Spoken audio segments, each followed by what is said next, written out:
Hello welcome to my channel. మరొక job నోటిఫికేషన్స్తో video చేస్తున్నాను. So విప్రోలో మనకి ఫ్రాడ్ అనలిస్ట్ రోల్కి వాకిన్ ఇంటర్వ్యూ అనేది ఓపెనింగ్స్ పడ్డాయి. సో జాబ్ పోస్టింగ్ చూసుకుంటే ఇవాళే పడింది ఫ్రెషర్స్ కోసము. సో మనం జాబ్ హైలైట్స్ అంటే క్వాలిఫికేషన్ చూసుకుంటే graduation mandatory with good communication skills అని చెప్పేసి మెన్షన్ చేశారు. సో ఎవరైతే గ్రాడ్యుయేషన్ కంప్లీట్ చేసుకున్నారో వాళ్ళకి ఒక మంచి ఆపర్చునిటీ. ఇక్కడ మనం చూసుకుంటే 0 years అంటే ఫ్రెషర్స్కి ఎలిజిబిలిటీ అనమాట. ఇది ఫ్రెషర్స్ని తీసుకుంటారని చెప్పేసి మెన్షన్ చేస్తారు. 100 వేకెన్సీస్ ఉన్నాయి. చాలా మంచి ఆపర్చునిటీ. ప్యాకేజ్ కూడా చూసుకుంటే 2.25 వరకు ఇస్తారు హైదరాబాద్ లొకేషన్ వాళ్ళకి. సో టైమ్ అండ్ వెన్యూ మనం చూసుకుంటే 13th May to 14th May అనమాట. ఇది అంటే ఇవాళ 13th ఆల్రెడీ ఇవాళే పోస్ట్ అయింది. ఇది ఇవాళ రేపు టైం ఉంది. సో 10 AM to 12 PM వరకు ఇంటర్వ్యూస్ ఉంటాయి. తప్పకుండా అటెండ్ అవ్వండి. లొకేషన్ చూసుకుంటే గచ్చిబౌలిలోని విప్రో ఆఫీస్లో ఉంటుంది ఇది. సో పిన్ కోడ్తో సహా మెన్షన్ చేశారు. సో గూగుల్లో సెర్చ్ చేసుకొని మీరు అక్కడ అటెండ్ అవ్వండి. తర్వాత జాబ్ డిస్క్రిప్షన్ మనం చూసుకుంటే ఇది ఫ్రాడ్ అనలిస్ట్ టీంలో ఇది. So this role involves monitoring, investigating and analyzing transactions or activities to identify potential fraud risk అని చెప్పేసి మెన్షన్ చేశారు.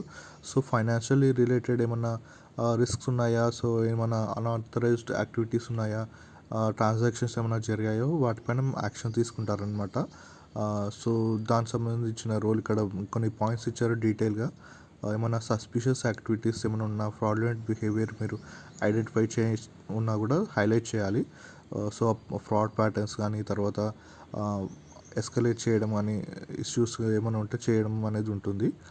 సో ఇంకా మనం చూసుకుంటే document investigation findings, action taken and update system as per process requirement. So ఈ ఫైండింగ్స్ని document చేయడం కానీ ఇలాంటివి ఉంటాయి అనమాట. Meet or exceed daily and monthly targets for quality, productivity and complaints. అంటే మీకు ఇచ్చే టార్గెట్స్ అనేది కంప్లీట్ చేయాలి. ఇక్కడ పర్టికులర్గా ఏం మెన్షన్ చేయలేదు ఖచ్చితంగా మ్యాండేటరీ అని చెప్పేసి. బట్ ఈ కంపెనీ అయినా కూడా, ఈ ప్రాసెస్ అయినా కూడా సో కొన్ని మినిమం టార్గెట్ అనేది ఉంటుంది కదా, అది అచీవ్ చేసి సరిపోతుంది. అదేవిధంగా participate in training and collaborating sessions అని చెప్పేసి మెన్షన్ చేస్తారు. సో ఈ ప్రాసెస్ సంబంధించిన ట్రైనింగ్స్ అని ఇంకా మనం ఉంటే అవి అటెండ్ అవ్వడం, సో మిమ్మల్ని మీరు అప్స్కిల్లింగ్ చేసుకోవడం అనేది ఉంటుంది. సో ఇంకొన్ని వర్క్ డీటెయిల్స్, అదర్ డీటెయిల్స్ ఏమైనా చూస్తే వర్క్ ఫ్రమ్ ఆఫీస్ రోల్ ఇది హైదరాబాద్ లొకేషన్లో. ట్రాన్స్పోర్టేషన్ కూడా అవైలబిలిటీ ఉంది. 2-way ట్రాన్స్పోర్ట్ ఉంటుంది. 5-day వర్కింగ్ ఇది. So with 2 rotational week offs అనమాట. అండ్ ఎలిజిబిలిటీ మనం చూసుకుంటే గ్రాడ్యుయేషన్ ఇస్ మ్యాండేటరీ అని చెప్పేసి మెన్షన్ చేశారు. ప్రొఫెషనల్ డిగ్రీ సర్టిఫికేట్ కావాలి. తర్వాత ఎవరైతే రిజల్ట్స్ ఇంకా పెండింగ్ ఉన్నాయో, అంటే ఇంకా ఫైనల్ ఇయర్లో ఉంటున్నారో వాళ్ళకి మాత్రము ఇది ఎలిజిబుల్ కాదు. కంప్లీట్ చేసి ఉండాలి మీరు గ్రాడ్యుయేషన్. అండ్ అదేవిధంగా మనం చూసుకుంటే good communication skills and basic computer proficiency ఉంటే సరిపోతుంది. సో పెద్ద స్కిల్స్ రిక్వైర్మెంట్ ఏం లేదు. సో మంచి ఆపర్చునిటీ గ్రాడ్యుయేషన్ చేసిన వాళ్ళకి.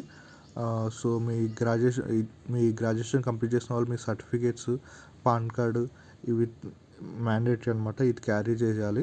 Resume and passport size photo కూడా క్యారీ చేయాల్సి ఉంటుంది. సో టైం ఎక్కువగా లేదు. సో 13th and 14th మాత్రమే ఇంటర్వ్యూస్ ఉన్నాయి. సో ఇవాళే పోస్టింగ్ అనేది పోస్ట్ రిలీజ్ చేశారు. సో తప్పకుండా అటెండ్ అవ్వండి. మంచి ఆపర్చునిటీ ఇది ఫ్రెషర్స్కి. 100 వేకెన్సీస్ ఉన్నాయి కాబట్టి సో తప్పకుండా అటెండ్ అవ్వండి. సో ఫ్రాడ్ అనలిస్ట్ రోల్ ఇది. సో మాకు అంతగా తెలియదు అని చెప్పేసి ఏం అనుకోకండి. తప్పకుండా మీరు అటెండ్ అవ్వండి. మినిమం నాలెడ్జ్ ఉంటే ట్రాన్సాక్షన్ ఎలాంటి ఫ్రాడ్స్ జరుగుతాయి, ఎలాంటి అన్ఆథరైజ్ యాక్టివిటీస్ ఉంటాయి, మనకి మినిమం నాలెడ్జ్ ఉంటే సరిపోతుంది. ఇంటర్వ్యూలో అవే అడుగుతారు ఫ్రెషర్స్కి కాబట్టి తప్పకుండా అటెండ్ అవ్వండి. మంచి కంపెనీ ఇది, టాప్ కంపెనీ. సో మీ ఫ్రెండ్స్కి కూడా ఎవరైతే రిక్వైర్మెంట్ ఉందో వాళ్ళకి షేర్ చేయండి ఈ వీడియో. ఇలాంటి మరిన్ని వీడియోస్తో మళ్ళీ మీ ముందు ఉంటాను. Thanks for watching the video.